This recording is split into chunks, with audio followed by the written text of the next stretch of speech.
కొడుకుని చదివించి సీఐని చేస్తే ఆస్తి కోసం తల్లిదండ్రుల్ని కొట్టిన సీఐ నాగేశ్వర్ రెడ్డి. తన కొడుకు నుంచి రక్షణ కల్పించాలని డీజీపీకి ఫిర్యాదు చేసిన సీఐ తల్లిదండ్రులు. వనపర్తి జిల్లా కిల్లాగనపురం మండలం వెంకటాయంపల్లి గ్రామానికి చెందిన రఘునాథ్ రెడ్డి, బొజ్జమ్మ దంపతుల పెద్ద కొడుకు నాగేశ్వర్ రెడ్డి సీఐ, చిన్న కొడుకు యాదయ్య కానిస్టేబుల్. ఇద్దరు కూతుళ్లు. పెద్ద కొడుకు Nageshwar Reddy Rachakonda commissionerate multi zone 2లో సీఐగా విధులు నిర్వహిస్తున్నాడు. రఘునాథ్ రెడ్డి తన ఆస్తి 30 ఎకరాల 23 గుంటల్లో పెద్ద కొడుకు పేరుపై 15 ఎకరాలు, చిన్న కొడుకు పేరుపై 11 ఎకరాలు, మిగతా భూమి కూతుళ్లకు ఇద్దామని పెట్టుకున్నాడు. 15 ఎకరాల భూమి తీసుకున్న పెద్ద కొడుకు సీఐ నాగేశ్వర్ రెడ్డి ఇంకో 5 ఎకరాలు కావాలని తల్లిదండ్రుల్ని కొడుతూ హింసిస్తున్నాడని మనస్తాపానికి గురై చిన్న కొడుకు ఆత్మహత్య యత్నం కూడా చేసుకున్నాడు. వెంకటాంపల్లె, కిల్లాగనపురం మండలం వెంకటాంపల్లె మాది. నా పెద్ద కొడుకు సీఐ, చిన్న కొడుకు ఎక్కడున్నది మాకు తెలియదు సార్. పేరు నాగేశ్వర్ రెడ్డి. చిన్న కొడుకు కానిస్టేబుల్. ఇద్దరు బిడ్డలు. ఒక ఆమెను గంగారం ఇచ్చిన, ఒక ఆమెను గోపులాపురం ఇచ్చిన. వాళ్ళ కష్టం చేసుకొని వాళ్ళు బతుకుతున్నారు. మాకేం ఆశపడకుండా వాళ్ళ కష్టం చేసుకొని వాళ్ళు బతుకుతున్నారు. మాకు ఆస్తి పంపకాలు ఆస్తి చేసి అని మా పెద్ద కొడుకు 4 ఏళ్ళ నుండి మాకు సతాయిస్తే నాయన నేను చచ్చిన దగ్గర ఉండండి, సచ్చినాక చేసుకుందరని చెప్పిన. చెప్తే అట్లా కాదు, నాకు ఇద్దరు కొడుకులు, మీరు చచ్చిపోతే సగం కావాలి అంటాడు తమ్ముడు. నాకు ఇద్దరు కొడుకులు, నాకు 2 భాగాలు చేసి నాకు 10 ఎకరాలు, తమ్మునికి నాకు 20 ఎకరాలు, తమ్మునికి 10 ఎకరాలు. ఒక కొడుకు ఒక బిడ్డ కదా, తమ్మునికి 10 ఎకరాలు. తమ్ముని బిడ్డ ఉంటే నా కొడుకులు తమ్ముని కొడుకు కలిసి పెళ్లి చేస్తారు. నాకైతే ఇప్పుడు 20 ఎకరాలు అన్నాడు. ఇదేకటి పద్ధతి నాయన, ప్రపంచంలో లేనిది. నీకు పెద్ద ఓదలు ఉండవు, ఏంటికి కారం అవుతావు నాయన.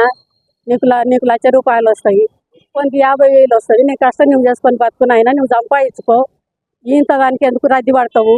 నువ్వు నీ పిల్లలు ఉన్నంత వరకు గుడకంగా ఇది అన్యాయం చేసిండని అనుకుంటారు జనం.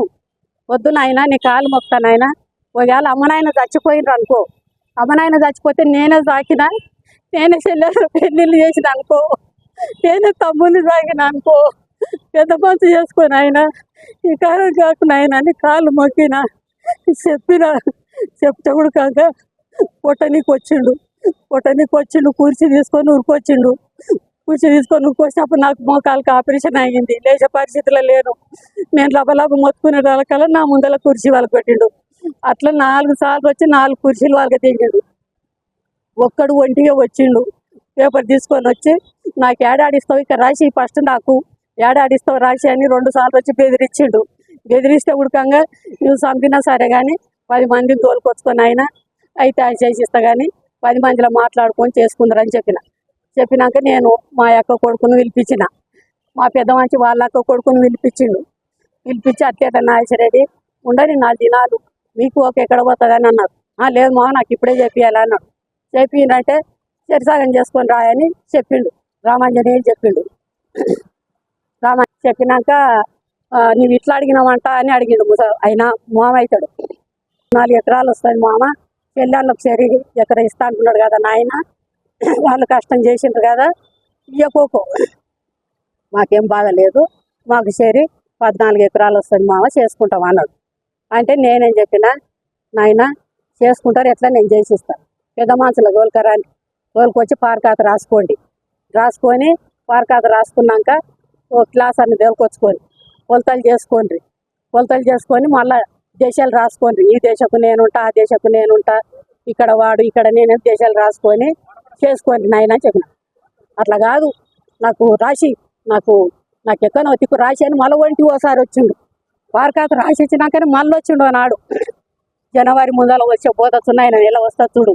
పెద్ద కొడుకుకు 15 ఎకరాలు, చిన్న కొడుకు 11 ఎకరాలు అన్నారా ఇచ్చినాక ఇప్పుడు మళ్ళీ వస్తుంది నాకు, నాకు ఇవ్వాలి. ఇచ్చిన దగ్గర ఎవరు చేసేది లేదు అని అందరు నాపిండు, కవులలో నాపిండు. కాకపోతే వాళ్ళు పెద్ద మనుషులు ఆయన కాయిదాలు బాగా పరిష్కాల కాయిదాలు రాసినాడు. పెద్ద మనుషులు ఉన్నారు కదా సార్, ఆ పెద్ద మనుషులను పోయి చిన్నోడు అడిగిండు. సార్ అన్నా నేను చేయించుకుంటానా నా పొలం అని అన్నాడు. అంటే వాళ్ళు ఇంకేముందిరా, తచ్చిపోయింది కదా, రిజిస్ట్రాలు అయినాయి, మీ అన్న లోన్ తెచ్చుకున్నాడు, నీవు లోన్ తెచ్చుకున్నావు, చేయించుకోపని చెప్పిండు. వెంకటేశ్వర రెడ్డి చెప్పిండు, గురుమూర్తి రెడ్డి చెప్పిండు, శ్యామసుందర్ రెడ్డి చెప్పిండు, గొల్ల యాదాయ చెప్పిండు. వాళ్ళని అందరిని అడిగి తూకం పోసిండు. కౌలు రైతు 10 దంచల తూకం పోసిండు. 5 ఎకరాలు 2 సార్లు దున్నిచ్చిండు.